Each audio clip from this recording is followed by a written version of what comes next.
안녕하세요. 삶의 품격을 더하는 말씀 지혜 토크입니다. 이번에 김삼동 목사님께서 소개해 주실 책은 게리 스몰리의 관계 DNA입니다. 이 책 뭐랄까 관계 개선 분야에서는 거의 고전처럼 여겨지잖아요. 근데 이게 단순히 서로 잘 지내세요? 이런 수준이 아니라고 들었어요. 저자가 무슨 관계의 근본적인 작동 원리, 숨겨진 코드 같은 걸 발견했다 이런 이야기가 있더라고요. 심지어 이걸 적용했더니 엄청 심각했던 부부들 있잖아요. 그 93%가 관계 회복은 물론이고 만족도까지 확 높아졌다는? 아니 이게 정말 가능한가요? 네, 그 93%라는 숫자가 사실 처음 들으면 좀 믿기 어렵죠. 근데 핵심은 그냥 관계가 유지되는 게 아니라 만족스러운 관계로 바뀌었다는 점이에요. 게리 스몰리가 수십 년 동안 상담하고 연구하면서 우리가 왜 자꾸 관계에서 비슷한 문제로 넘어지고 상처받는지, 그리고 어떻게 하면 그 고리를 끊고 진짜 연결될 수 있는지 이걸 관계 DNA라는 개념으로 설명합니다. 오늘은 그 비밀 코드를 한번 같이 풀어보는 시간을 가져보려고 합니다. 좋습니다. 비밀 코드라니 흥미로운데요. 많은 분들이 사실 관계 때문에 힘들어 하는데 그 뿌리가 책에서 말하는 두려움의 춤이라는 그 반복적인 패턴 때문이라고요. 근데 더 놀라운 건 정작 본인은 그 춤을 추고 있다는 사실조차 모르는 경우가 허다하다는 거잖아요. 약간 섬뜩한데요?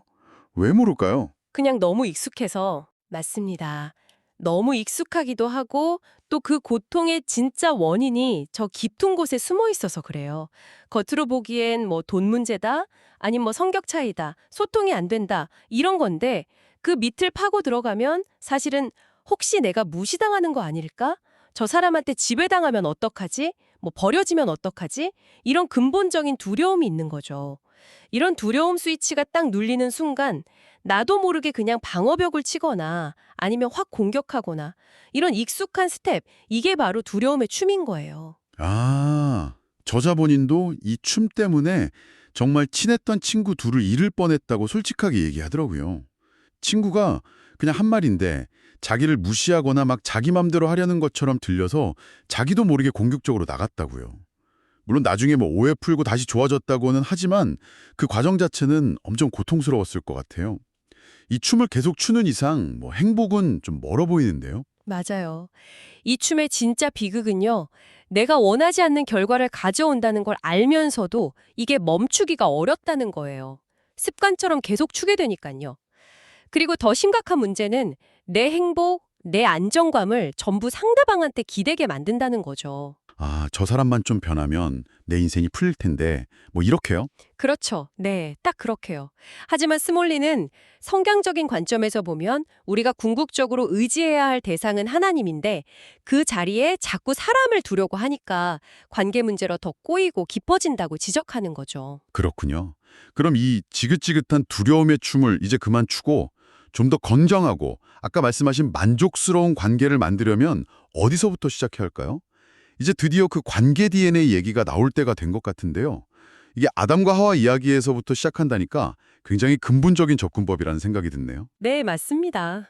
아주 근본적인 설계도, 우리 안에 있는 설계도를 들여다보는 작업이라고 할 수 있어요.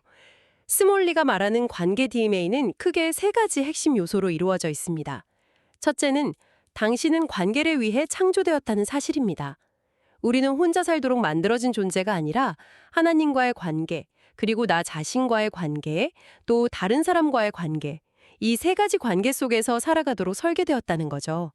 이 세 관계는 또 서로 다 연결되어 있어서 하나가 균형을 잃으면 다른 관계에도 바로 영향을 미쳐요. 마치 다리가 세 개 달린 의자 같다고 생각하시면 좀 이해가 쉬울 겁니다. 세 다리 의자 비유 좋네요. 관계가 선택사항이 아니라 필수라는 거군요. 흥미롭습니다. 그럼 두 번째 DNA 요소는 뭔가요? 두 번째는 당신은 선택할 수 있는 능력을 가지고 창조되었다는 점입니다. 이게 정말 중요하고 강력한데요. 우리가 가족이나 특정 환경, 이런 관계 자체를 고를 수는 없잖아요. 하지만 그 주어진 관계 안에서 내가 어떻게 생각하고, 어떻게 느끼고, 또 어떻게 반응할지는 100% 우리가 선택할 수 있다는 거예요. 100%요. 와. 네. 그러니까, 아유, 저 사람 때문에 내가 어쩔 수 없었어. 이런 변명은 사실 통하지 않는다는 거죠. 우리의 생각이 감정을 만들고 그 감정이 행동으로 이어지니까요.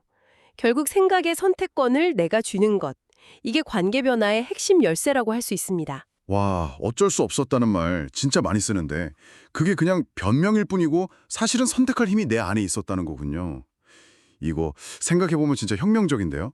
그럼 마지막 세 번째 DNA는 뭐죠? 마지막 세 번째는 당신은 스스로 책임질 수 있는 존재로 창조되었다는 겁니다. 아담과 하와가 선악과 먹고 나서 서로 당신 때문에 하고 핑계댔던 것처럼 우리도 문제가 생기면 본능적으로 남 탓부터 하려고 하잖아요. 그렇죠. 자연스럽게 그렇게 되죠. 네. 하지만 스몰리는 건강한 관계의 시작은 바로 내 탓을 인정하는 데서 출발한다고 강조해요. 그러니까 문제의 원인을 상대방한테서만 찾지 말고 이 문제에 대한 나의 반응, 나의 선택, 나의 기여분은 뭘까?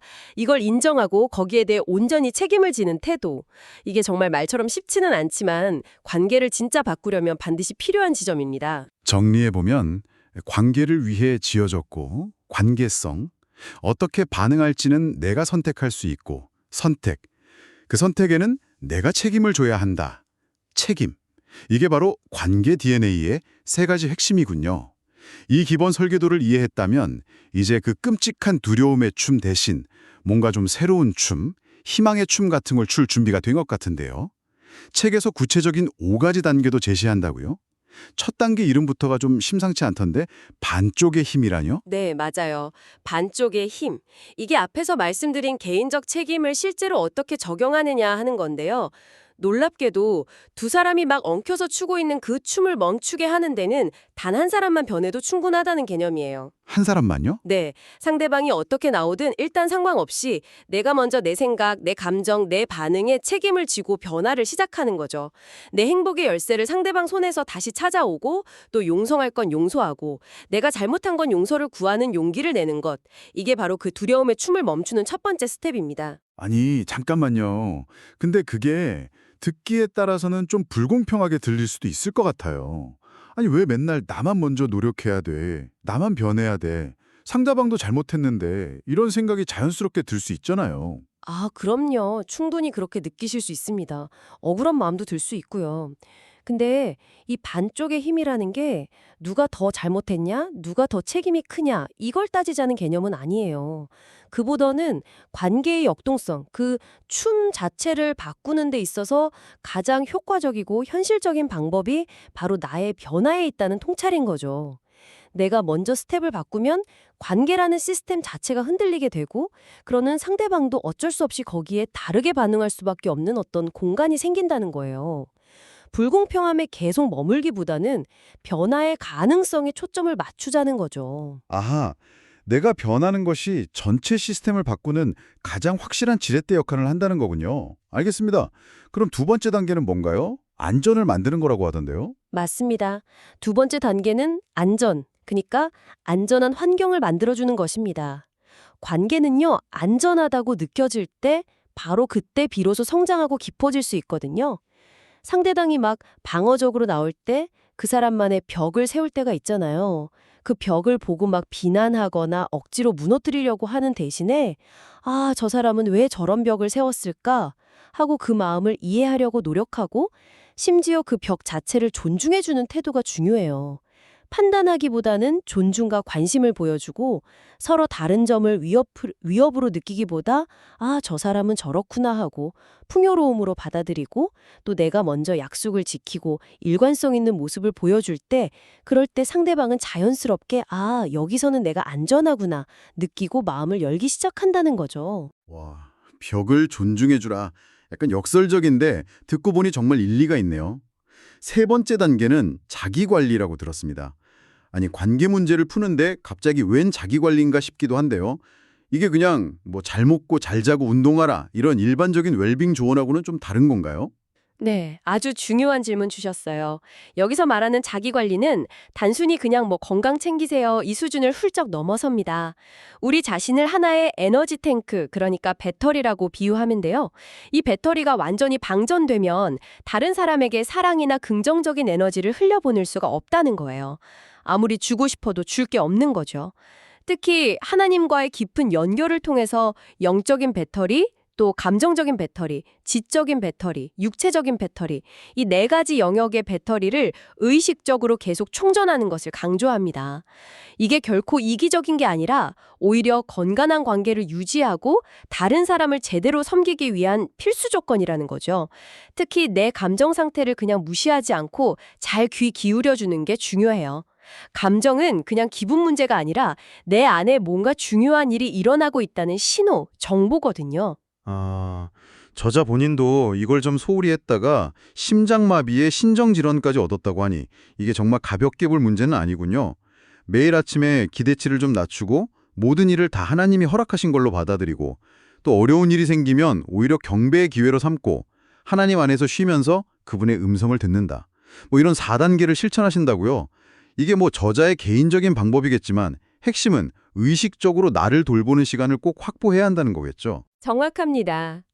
나를 돌보는 구체적인 방법이 사람마다 다 다르겠지만 핵심은 그 중요성을 제대로 인식하고 꾸준히 실천하는 거예요. 네 번째 단계는 여기서 한 걸음 더 나아가는데요. 바로 감정의 의사소통, 다시 말해 가슴으로 듣는 것입니다. 가슴으로 듣는다. 이게 우리가 흔히 말하는 공감이랑 비슷한 것 같은데 스몰리가 특별히 강조하는 포인트가 있을까요? 네, 물론 공감과 깊이 연결되어 있죠. 하지만 스몰리가 말하는 건 그보다 좀 더 깊은 차원이에요. 단순히 상대방이 하는 말의 내용, 그 정보를 이해하거나 심지어 아, 내 기분이 그렇겠구나 하고 머리로 동의해 주는 걸 넘어서요. 상대방이 바로 그 순간 느끼고 있을 그 감정을 내 가슴으로 함께 느끼려고 노력하는 거예요. 막 문제 해결해 주려고 달려들기보다 상대방의 그 감정 자체를 깊이 이해하고 온전히 받아들여 주려는 태도죠. 판단 없이 그냥 들어주는 거요. 아, 저자가 아들 그렉 이야기 예로 든 거 생각나네요.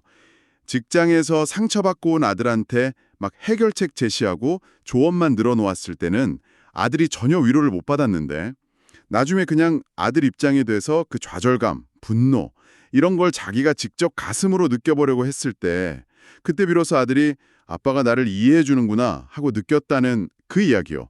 그때 아들이 한 말, 아버지가 나를 이해한다는 것을 아는 것만으로도 문제는 해결된다는 그 말이 정말 인상 깊었어요. 바로 그겁니다. 진짜 연결은 머리가 아니라 가슴, 즉 감정의 차원에서 이루어지기 때문이죠. 마지막 5번째 단계는 이 모든 것을 하나로 묶는 팀워크, 즉 윈윈 전략을 선택하는 것입니다. 관계를 경쟁이나 싸움터로 보지 않고요. 우리가 같은 편이니까 함께 이기는 게임으로 바라보는 관점의 전환이에요. 밥이랑 아들 크리스 이야기도 기억나요. 아들이랑 막 논쟁하다가 자기가 이겼다고 생각했는데 보니까 아들은 막 풀이 죽어 있는 거죠. 그걸 보고 아, 내가 이긴 게 아니었구나. 우리 팀 전체가 진 거였네 하고 깨닫는 그 장면이요. 네가 지면 결국 나도 지는 거야. 우린 같은 팀이니까 둘 다 이겨야 해. 이 말이 정말 관계의 본질을 딱 꿰뚫는 것 같아요. 그렇죠. 누가 옳고 누가 그르냐가 아니라 어떻게 하면 우리 둘 다 만족할 수 있을까? 이렇게 질문 자체를 바꾸는 거예요. 이걸 위해서 책에서는 7단계의 구체적인 윈윈 협상 과정도 제시해요. 먼저 윈윈 목표를 함께 정하고 서로의 감정을 충분히 듣고 이때 가슴으로 듣기가 필요하겠죠. 하나님을 지혜를 구하고 가능한 해결책들을 막 브레인스토밍하고 그중에서 최선의 방법을 함께 선택해서 실행해보고 나중에 필요하면 다시 평가하고 수정하는 거죠. 와, 들어보니까 이 5가지 단계 전부가 결국은 내가 먼저 시작해야 하는 것들이네요. 반쪽의 힘부터 시작해서 안전한 환경 만들기, 자기 관리, 가슴으로 듣기, 그리고 윈윈 전략까지. 상대방을 어떻게든 바꾸려고 애쓰기보다 내가 할 수 있는 것에 집중하라는 메시지가 정말 일관되게 흐르고 있는 것 같습니다. 네, 정확하게 핵심을 보셨습니다. 내가 변화시킬 수 있는 유일한 사람은 바로 나 자신뿐이라는 것. 이게 관계 변화의 가장 확실하고 또 가장 강력한 출발점이죠. 그런데 여기서 정말 흥미로운 개념이 하나 등장하는데요. 바로 뜻밖의 발견이라는 겁니다. 뜻밖의 발견이요? 그건 또 뭔가요? 네, 내가 상대방을 바꾸려고 막 안간힘을 쓰는 대신에요. 오히려 하나님은 지금 나를 어떻게 변화시키기 원하실까? 이걸 묻고 내 내면의 변화, 내 성숙에 집중할 때 아주 놀랍게도 그 긍정적인 에너지가 상대방에게 흘러가서 선한 영향력을 미치고 결국 상대방 스스로 아, 나도 변해야겠다 하고 변화의 필요성을 느끼고 움직이기 시작하는 그런 현상을 말해요. 내가 막 직접 바꾸려고 할 때는 그렇게 저항하던 사람이 내가 먼저 변화하니까 스르르 따라서 변하게 되는 거죠. 와, 정말 말 그대로 뜻밖의 발견인데요? 그럼 책에 나온 그 사례, 남편이 막 돈 함부로 쓰고 거짓말하고 그래서 아내가 그걸 고치려고 엄청 애썼는데 잔소리 대신 그냥 자신의 평안과 성숙에 집중했더니 오히려 남편이 스스로 문제를 깨닫고 도움을 요청하게 되었다는 그 이야기인가요? 네, 바로 그 사례입니다. 그 아내는 남편의 행동을 더 이상 통제하려고 하지 않고 대신 자신의 반응과 태도를 바꾸는 반쪽의 힘을 먼저 발휘했죠. 그러자 남편 입장에서는 아내의 비난에 맞서서 방어벽을 쌓는데 에너지를 쓸 필요가 없어진 거예요. 그 대신 자신의 문제를 좀 더 객관적으로 바라볼 수 있는 내면의 공간이 생긴 거죠. 아내의 변화된 태도, 그 평안함이 오히려 남편에게는 어떤 강요나 비난보다 훨씬 더 강력한 영향력을 미친 겁니다. 성숙한 인격에서 자연스럽게 흘러나오는 그런 선한 영향력이죠. 오늘 게리 스몰리의 관계 DNA를 통해서 관계의 근본적인 원리, 그리고 또 건강한 관계를 만들어가기 위한 아주 구체적인 로드맵까지 함께 살펴봤습니다. 핵심은 결국 우리 안에 이미 설계되어 있는 관계 DNA, 즉 관계성, 선택, 책임을 제대로 깨닫고 그 고통스러운 두려움의 춤에서 벗어나서 새로운 춤의 5가지 스텝, 개인적 책임, 안전한 환경 만들기, 자기관리, 감정소통, 그리고 팀워크, 이걸 꾸준히 연습하고 내 것으로 만드는 것이군요. 그렇습니다. 책의 마지막 문장이 참 깊은 울림을 주는데요. 인생은 관계이고 나머지는 부수적인 것이다. 우리가 관계에서 겪는 어려움을 그냥 외면하거나 포기하지 않고 오늘 나눈 이 원리들을 용기를 내서 우리 삶에 하나씩 적용하기 시작할 때 그것은 단순히 한두 관계의 개선을 넘어서 우리 삶 전체의 품격을 높이고 더 나아가 우리 다음 세대에까지 정말 귀한 긍정적인 유산을 물려주는 위대한 시작이 될 수 있다고 생각합니다.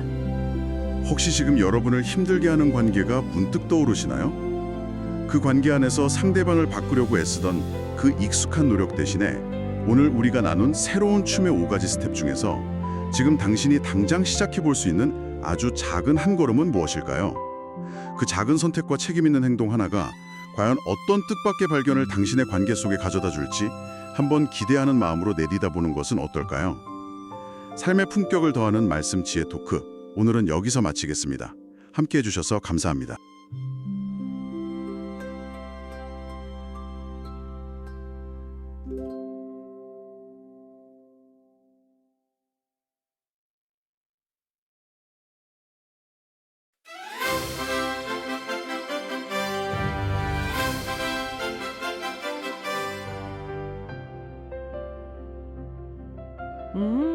안녕하세요. 삶의 품격을 더하는 말씀 지혜 토크입니다.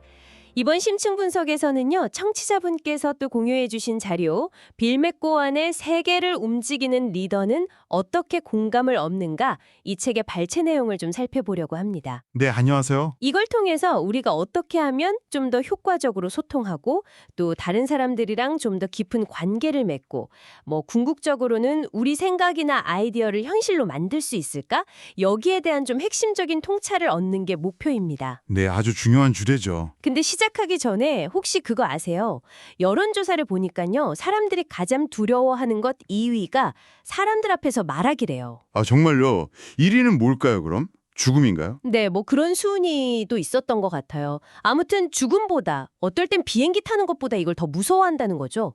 그 정도군요. 그래서 오늘 저희 이야기가 바로 그 두려움 있잖아요. 이건 좀 자신감으로 바꾸는데 조금이나마 도움이 되면 좋겠습니다. 네, 그랬으면 좋겠네요. 자, 그럼 맥고안의 지혜 속으로 한번 들어가 볼까요? 먼저 우리가 왜 소통 능력을 이렇게 갈고 닦아야 하는지, 맥고안이 말하는 탁월한 소통의 이점들, 이거부터 좀 짚어보죠. 그냥 말 잘하는 거 그 이상이겠죠. 그럼요. 특히 우리 청취자분처럼 계속 배우고 성장하려는 분들께는 이게 더 와닿을 텐데요. 첫째는 아무리 좋은 아이디어가 있어도요. 이걸 제대로 전달 못하면 그냥 머릿속 생각으로 끝나버리기 쉽다는 거예요. 아이디어 현실화, 이게 첫 번째죠. 아, 그렇죠. 표현 안 하면 없는 거나 마찬가지니까. 맞습니다. 둘째는 시간인데요. 특히 비즈니스 환경에서요. 그 하버드 비즈니스 리뷰 연구 있잖아요. 네네. 거기 따르면 임원들이 전략 논의에 쓰는 시간이 뭐랄까 전체 업무 시간의 2%도 안 된다고 해요. 2%요? 와, 진짜 생각보다 너무 적은데요? 회의는 맨날 하는 것 같은데? 그니까요. 그래서 이 짧은 시간에 핵심을 딱 찌르는 그런 명확하고 간결한 전달 능력. 이게 없으면 진짜 중요한 결정에서 밀려날 수밖에 없는 거죠. 원하는 바를 짧은 시간에 전달하는 능력. 아, 결국 그 짧은 순간에 딱 사로잡는 게 중요하군요. 바로 그겁니다. 그리고 아까 말씀하신 그 대중화 말하기에 대한 불안감. 이것도 해소된다는 점. 이것도 중요하죠. 효과적인 소통 전략을 알면 아, 내가 잘 말할 수 있을까? 이 걱정보다는 무엇을 말할까? 여기에 집중하게 되거든요. 아, 그렇겠네요. 자신감이 생기니까. 네. 실제로 맥과학 고맥 중에는 코칭받고 나서 중요한 발표 앞두고 오히려 좀 설렌다 이렇게 말하는 사람도 있었다고 하더라고요. 와, 설렌다니. 대단한 변화인데요. 그렇죠. 그리고 더 나아가서 이런 소통 능력은 경력에도 직접 영향을 줍니다. 승진 기회 증대. 그 인재혁신센터 연구 결과를 보면요. 리더십의 핵심 요소로 위험, 그러니까 신뢰 구축 능력하고 또 뛰어난 소통 기술, 그리고 의외로 잘 가꾸기 외모. 이걸 꼽았어요. 외모도요? 네. 반대로 승진을 막는 요인으로는 뭐 상대를 비하하거나 저질 농담, 욕설, 너무 시끄러운 목소리, 또 시선 회피 같은 거. 이런 소통 방식의 문제들이 지적됐죠. 결국 어떻게 말하고 듣는지가 리더로 성장하는 데 정말 결정적이네요. 맞습니다. 그래서 원하는 결과를 얻어내는 힘, 이것도 빼놓을 수 없죠. 결과 창출. 아까 말씀하신 그 케냐 아동 돕는 단체 매니옵스 사례 있잖아요. 코칭 받고 나서 기부금이 5배가 늘었다는 거. 네, 그 얘기 정말 인상 깊었어요. 메시지 하나 바꿨을 뿐인데 결과가 5배라니. 와. 네. 바로 그 힘 때문에 우리가 이 소통을 깊이 파고들어야 하는 거죠. 그렇다면 이제 어떻게 잘 소통할 거냐? 이 맥그완의 7가지 법칙으로 넘어가 보죠. 이분이 700명 넘는 사람들을 인터뷰하고 편집했던 경험에서 나왔다니까 되게 현실적일 것 같아요. 네, 맞아요. 이게 뭐 거창한 연설뿐만 아니라 그냥 일상 대화나 회의에서도 바로 써먹을 수 있는 그런 실용적인 지침들이거든요. 몇 가지만 좀 보면 첫째가 시작을 장악하라. 시작을 장악하라. 네, 처음 몇 초 안에 듣는 사람 흥미를 확 끌어야 한다는 거죠. 가장 강력한 메시지를 그냥 맨 앞에 던져야 돼요. 첫인상 같은 거군요. 그렇죠. 둘째는 영화처럼 말하라. 영화처럼? 네, 추상적인 개념 말고요. 생생한 이미지나 이야기. 이걸 써서 머릿속에 그림이 그려지게 만들라는 거예요. 보여주라는 거죠. Show, don't tell. 아, 보여줘라. 셋째는 간결하게 줄여라. 간결하게. 네, 핵심만 남기고 군더더기는 그냥 과감히 쳐내라. 이른바 언어 다이어트죠. 요즘 사람들 집중력 짧잖아요. 금붕어 얘기도 있고. 네, 그렇죠. 넷째는 머리보다 먼저 말하지 마라. 머리보다 먼저 말하지 마라. 네, 생각할 시간을 좀 충분히 주면서 말 속도를 조절하라는 거예요. 너무 빨리 말하려고 하면 실수가 나오게 마련이거든요. 잠깐만요. 지금 4가지 말씀하셨는데 벌써 막 고개가 끄덕여지는데요. 근데 특히 영화처럼 말하라랑 간결하게 줄여라는 약간 좀 부딪히는 거 아닌가 싶기도 해요. 생생하게 묘사하려면 말이 좀 길어질 수도 있지 않나요? 아, 그거 아주 좋은 지적이세요. 그게 바로 이 법칙들을 그냥 기계적으로 쓰는 게 아니라 상황에 맞게 이렇게 잘 조화시키는 지혜. 이게 필요한 이유죠. 영화처럼 말하라는 게 그냥 길게 설명하라는 뜻이 아니고요. 단 한 문장을 말해도 듣는 사람의 감각을 자극하는 그런 구체적인 언어를 쓰라는 의미예요. 아, 구체적인 언어. 네, 예를 들어서 그냥 회의가 지루했다. 이게 아니라 시계 초침 소리만 또렷하게 들리는 그런 회의였다. 이렇게 말하는 거죠. 오, 훨씬 생생한데요? 간결하면서도? 그렇죠. 간결하면서도 훨씬 와닿죠. 자, 이어서 다섯째는 확신 있게 말하라. 확신 있게. 내용뿐 아니라 태도, 목소리, 시선 이걸로 자신감을 보여줘야 상대도 나를 믿게 된다는 거고요. 여섯째는 상대에게 집중하라. 내가 얼마나 말을 잘하나 이걸 뽐내는 게 아니고요. 상대방한테 진심으로 관심을 기울이고 잘 듣는 거. 이게 핵심이라는 거죠. 경청이군요. 네, 마지막 일곱째는 대화의 방향을 바꿔라. 대화가 좀 예상치 못한 방향으로 흐르거나 나한테 불리해질 때 자연스럽게 대화의 주도권을 다시 가져오는 기술이죠. 네, 7가지 법칙 다 중요해 보이네요. 청취자분들께서도 당장 다음 대화부터 말하는 속도를 조금 늦춰볼까?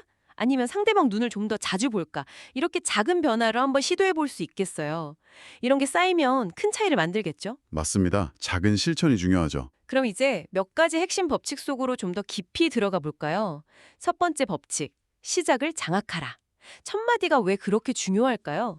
그게 심리학에서 말하는 초두 효과라는 것 때문이에요. 아, 초도 효과. 네, 사람들은 처음에 딱 접한 정보에 가장 큰 영향을 받거든요.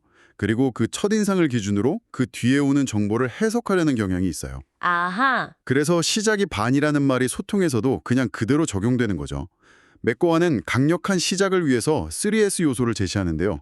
짧고, short, 긴장감을 유발하고, suspenseful, 또 놀라움을 주는 surprising, 이거죠. Short, suspenseful, surprising. 3S? 네, 1984년에 스티브 잡스가 매킨토시 발표 연설 시작하면서 딱 한마디 했잖아요. 안녕하세요, 스티브 잡스입니다. 네. 이게 그 자체로 S, short, 짧고, 또 S, surprising. 왜냐면 모두가 아는 사람이지만 너무 간결하니까 오히려 놀라운 거죠. 아, 그렇네요. 너무 당연한 말을 해서. 그렇죠. 그리고 바로 이어서 당시 업계 거인이던 IBM을 겨냥한 도발적인 이야기를 꺼내면서 청중의 귀를 확 사로잡았죠. 서스펜스풀하게. 무슨 얘기 하려는 거지? 하고 빠져들게 만들었군요. 네, 모든 시작이 꼭 이래야 하는 건 아니지만 어쨌든 듣는 사람 뇌리에 첫 순간부터 강한 훅을 날려야 한다. 이 원칙은 분명합니다. 영화처럼 말하라. 이 스토리텔링의 힘은 정말 강력한 것 같아요. 딱딱한 정보 나열보다 훨씬 기억에 오래 남고 마음을 움직이잖아요. 맞습니다. 사람들은 논리보다는 이야기에 감정적으로 이렇게 연결될 때 더 깊이 공감하고 설득당하거든요. 좋은 스토리텔링은 타고나는 재능도 있겠지만 맥고아는 배울 수 있는 기술적인 측면을 강조해요. 이야기 구성 4단계를 제안하는데요. 4단계요? 네, 첫째, 이야기 구성 단계. 이거는 자, 이야기 하나 해드릴게요. 이렇게 예고하는 대신에요. 대화나 발표 흐름 속에 아주 자연스럽게 스며들기 시작해야 돼요. 뜬금없으면 안 되죠. 둘째, 이야기 만들기. 여기서는 듣는 사람이 머릿속으로 장면을 그리고 또 인물의 감정을 이입할 수 있도록 구체적인 묘사나 갈등 구조, 이걸 설정해야 합니다. 듣는 사람을 이야기 속으로 확 끌어들이는 거죠. 마치 영화 감독처럼 장면을 연출해야겠네요. 그렇죠. 셋째, 드러내기. 이게 이야기의 클라이맥스예요. 핵심 메시지나 반전이 딱 드러나는 부분이죠. 충분히 긴장감을 높인 다음에 터트려야 그 효과가 극대화됩니다. 너무 빨리 말하면 김새겠네요. 그렇죠, 김새죠. 마지막, 빠져나오기. 핵심을 전달한 다음에 바로 다음 주제로 넘어가지 말고요. 잠시 침묵하면서 여운을 남기는 겁니다. 침묵이요? 네. 이 침묵 동안 듣는 사람은 이야기의 의미를 스스로 이렇게 곱씹게 되거든요. 침묵을 두려워할 필요가 없어요. 오히려 강력한 메시지 전달 도구가 될 수 있습니다. 간결하게 줄여라는 언어 다이어트라는 표현이 귀에 쏙 들어옵니다. 진짜 정보가 넘쳐나는 시대에 꼭 필요한 능력이 아닐까 싶어요. 네, 맞아요. 핵심은 듣는 사람 입장에서 생각하는 거예요. 청중은 발표자가 준비한 걸 다 듣고 싶어 하지 않아요. 핵심만 듣고 싶어 하죠. 그래서 첫 60초에서 90초, 그리고 마무리는 아주 철저히 준비하되 중간 내용은 과감하게 덜어낼 용기가 필요합니다. 내가 준비한 말에 너무 애착을 가지면 안 돼요. 아, 버리는 용기? 네. 헤드라인처럼 바로 본론으로 들어가고 숫자를 인용할 때는 정말 절대적으로 정확해야 합니다. 아까 그 릭 페리 후보 사례 말씀하셨죠? 페이지에 붙여 세 곳 중 하나를 기억 못해서 망신당했던. 숫자가 강력하긴 한데 그만큼 위험 부담도 크군요. 맞습니다. 정확하지 않으면 오히려 신뢰를 확 잃게 되죠. 차라리 그냥 몇 가지 이렇게 표현하는 게 나을 수도 있어요. 그리고 마지막으로 끝낼 때는요. 자, 지금까지 말씀드린 걸 요약하면 이렇게 했던 말 반복하지 마세요. 듣는 사람은 이미 집중력을 잃었을 가능성이 커요. 아, 지루하죠. 네. 대신 새로운 질문을 던진다거나 미래에 대한 비전을 제시한다거나 아니면 행동을 촉구한다거나 이렇게 강한 인상을 남기면서 마무리하는 게 좋습니다. 끝났다는 느낌보다는 이제 시작이다. 이런 여운을 주는 거죠. 확신 있게 말하라. 이건 특히 반대 의견에 부딪혔을 때 중요할 것 같은데. 근데 너무 확신에 차 보이면 좀 독단적으로 비치거나 반감을 살 수도 있지 않을까요? 그것도 아주 중요한 포인트예요. 여기서 말하는 확신이라는 게 내 주장만 옳다고 막 고집하는 그런 아집하고는 달라요. 오히려 좀 열린 태도에서 나오는 자신감에 가깝습니다. 아, 열린 태도요? 네. 놀랍게도 갈등 상황에서는요, 먼저 상대방 의견 중에 일리가 있는 부분을 딱 인정하는 거, 이게 강력한 무기가 됩니다. 아, 그 부분에 대해서는 일리가 있다고 생각합니다. 라든지 그런 관점에서 볼 수도 있겠네요. 이렇게 말하는 거죠. 이게 약점이 아니에요. 오히려 내 의견을 펼칠 공간을 확보하고 상대방이 마음을 열게 만드는 힘이 돼요. 먼저 인정해 주는군요. 네. 그리고 또 작은 공통점이라도 찾아서 동의하고 상대방 의견의 장점을 구체적으로 언급해 주는 것도 좋아요. 말씀하신 부분 중에 특히 이 점은 저도 중요하다고 생각합니다. 이런 식으로요. 비판이 필요할 때는 그 칭찬, 비판, 침찬 순서에 샌드위치식 비평 있잖아요. 이걸 활용하면 상대 자존심도 지펴주면서 메시지를 전달할 수 있죠. 진정한 확신은 이런 유연함, 또 상대에 대한 존중, 여기서 나온다고 볼 수 있습니다. 그렇군요. 결국 상대를 존중하는 태도가 오히려 내 주장의 설득력을 높이는 기반이 된다는 말씀이시네요. 이게 상대에게 집중하라는 6번째 법칙하고도 딱 연결되는 것 같아요. 정확합니다. 말을 잘한다는 게 그냥 청산유수로 막 내뱉는 능력이 아니고요. 상대방이랑 얼마나 깊이 연결될 수 있느냐 이 문제거든요. 맥고안이 뛰어난 경청자들, 그러니까 대화의 고수들한테서 3가지 특징을 발견했대요. 첫째는 관심. 관심? 네. 상대의 말 속에 숨겨진 단서를 놓치지 않고 자연스럽게 질문으로 연결하면서 그 사람에 대해서 진심으로 궁금해하는 태도죠. 주말에 뭐 하셨어요? 이런 판에 박힌 질문 말고요. 아까 남편분께서 낚싯대를 선물해 주셨다고 하셨는데 원래 낚시 즐기시나 봐요. 처럼 상대의 말에서 출발하는 질문. 이게 훨씬 더 깊은 대화를 가능하게 해요. 아, 정말 그렇겠네요. 둘째는 관대함이에요. 내 생각과 다른 의견이라도 일단 수용하고 존중하는 태도. 이게 사람들을 끌어당기고요. 셋째는 겸손인데요. 자기 자랑을 해야 할 때도 너무 노골적으로 하기보다는 상대가 먼저 그거 더 자세히 말씀해 주시겠어요? 이렇게 묻게 만드는 게 훨씬 세련된 방식이라는 거죠. 어떻게 그렇게 하죠? 예를 들면 저는 아르마니 같은 하이 패션 브랜드와 일합니다. 이렇게 딱 말하기보다 대화 중에 관련 경험을 슬쩍 언급하는 거예요. 아, 예전에 아르마니 프로젝트 할 때 비슷한 경험이 있었는데 이런 식으로요. 아, 궁금하게 만드는 거군요. 그렇죠. 그럼 상대가 궁금해서 물어볼 가능성이 높죠. 홍보랑 겸손은 충분히 같이 갈 수 있습니다. 마지막으로 대화의 방향을 바꿔라. 이건 좀 어려운 기술 같은데요. 잘못하면 질문을 회피하거나 말 돌린다는 인상 줄 수도 있잖아요. 맞아요. 그래서 핵심은 자연스러움하고 신속함이에요. 상대가 눈치채지 못하게 대화의 물길을 슬쩍 다른 쪽으로 트는 거죠. 이걸 위해서는 먼저 질문자의 의도를 예측하고 상대가 말하는 동안 다음에 내가 할 말을 미리 준비하는 그런 순발력이 필요해요. 마치 테니스 선수 앤디 머레이가 상대 움직임 보고 공이 어디로 올지 예측해서 미리 움직이는 것처럼요. 예측과 준비. 네, 상대 질문이나 말이 딱 끝나자마자 바로 반응하기보다는 아주 잠깐이라도 생각할 시간을 가지면서요. 1. 나의 핵심 메시지는 뭐지? 2. 어떤 사례나 근거로 보여줄까? 3. 어떤 단어들로 시작할까? 이 3가지를 빠르게 정리하는 거예요. 이렇게 준비가 되면 당황해서 막 횡설수설하거나 원치 않는 방향으로 끌려가지 않고요. 아, 좋은 질문이십니다. 그 점과 관련해서 제가 좀 강조하고 싶은 부분은 이런 식으로 자연스럽게 내가 원하는 방향으로 대화를 이끌어갈 수 있습니다. 회피가 아니라 논의의 초점을 다시 정의하는 거죠.